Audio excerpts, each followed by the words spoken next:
శ్రీ రామకృష్ణ ప్రభ ఛానల్ను చూడండి, మాసపత్రికను చదవండి.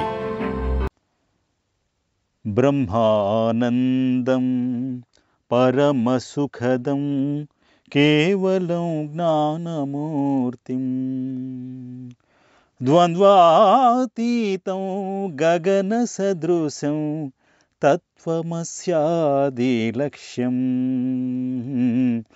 బ్రహ్మానందం పరమసుఖదం కేవలం జ్ఞానమూర్తిం.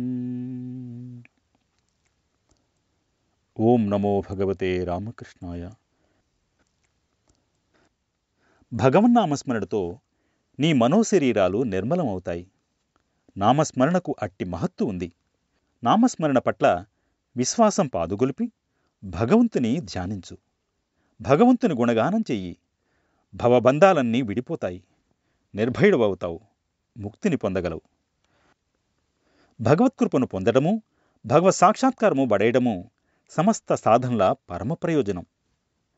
మనస్సును క్రమ్ముకొన్న కామినీ కాంచన పంకిలాన్ని కడిగివేయాలి. హృదయం పరిశుద్ధం కాకుండా భగవత్కృప కలుగదు. శ్రీరామకృష్ణులు ఇందుకు చక్కని దృష్టాంతాలు చెప్పేవారు. మట్టితో కప్పబడి ఉన్నంతవరకు సూదిని అయస్కాంతం ఆకర్షించదు. ఆ మట్టిని కడిగివేయగానే సూదిని అయస్కాంతం సహజంగా ఆకర్షిస్తుంది. అట్లే భగవత్ చింతన, ధ్యానాదులచే మనోమాలిన్యాన్ని కడిగివేయాలి. మరుక్షణమే భగవంతుడనే అయస్కాంతం మానవ హృదయమనే సూదిని అలవోకగా ఆకర్షిస్తుంది. మనస్సు నిర్మలమైనప్పుడే భగవత్కృప జాలువారుతుంది. భగవత్కృప పొందిన మనస్సుకే భగవంతుడు గోచరిస్తాడు. స్వయం కృషితో మనిషి భగవంతుని దర్శించగలడా? అతడి బుద్ధి అంతటి ఉన్నత స్థితిని చేరగలదా? చేరగలదనే జవాబు చెప్పాలి. ఎప్పుడు? అతడు ఆ సర్వేశ్వరునికి ఆత్మార్పణం చేసుకున్నప్పుడు, ఆయన్ను శరణు పొందినప్పుడు. అందునిమిత్తం భగవంతుని ప్రేమించు. భగవత్ప్రాప్తి కోసం పరితపించు. తదేక ధ్యానంలో మైమరిచి భగవంతుని సేవించు. భగవద్దర్శనమే పరమార్థమని భావించు. భగవచ్చింతనలో లీనమవటం అలవర్చుకో. భగవచ్చింతనామగ్నతకు నిష్కామకర్మే ఏకైక సాధనం. ధ్యానించు, ప్రగాఢంగా ధ్యానించు. ధ్యానం మరింత తీవ్రమయ్యే కొద్దీ భగవంతుడొక్కడే యథార్థమని, శాశ్వతుడని, తక్కినదంతా మిథ్య, ఒట్టిదని గ్రహించగలవు. సదా ముందంజ వేయాలి కాని ఆగరాదు. నువ్వు అనుష్ఠించే సాధన వల్ల ఏ కొద్దో గొప్ప ఆధ్యాత్మిక బోధ కలిగినంత మాత్రం చేత గమ్యం చేరుకొన్నట్లుగా భావించరాదు.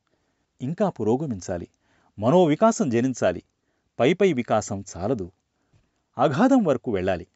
అప్పుడు ప్రత్యక్షంగా ఎట్టిదుట భగవంతుని దర్శించి ముఖాముఖి ఆయనతో సంభాషించాలి. సంభాషించగలవు. చర్చలు, వాదోపవాదాలు, గ్రంథపట్టణం చాలించి నీ మనోశక్తి సామర్థ్యాలను కూడదీసుకుని వాటిని భగవంతునికేసి మరల్చు.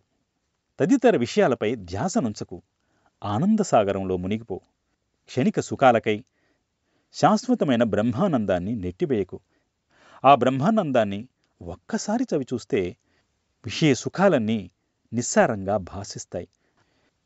ఇంద్రియాకర్షకమైన ఎన్నో విషయాలు నీ కళ్ల ముందు ప్రత్యక్షమవుతాయి. కానీ కళ్ళు మూసుకోగానే అవన్నీ ఏమవుతున్నాయి యోచించు.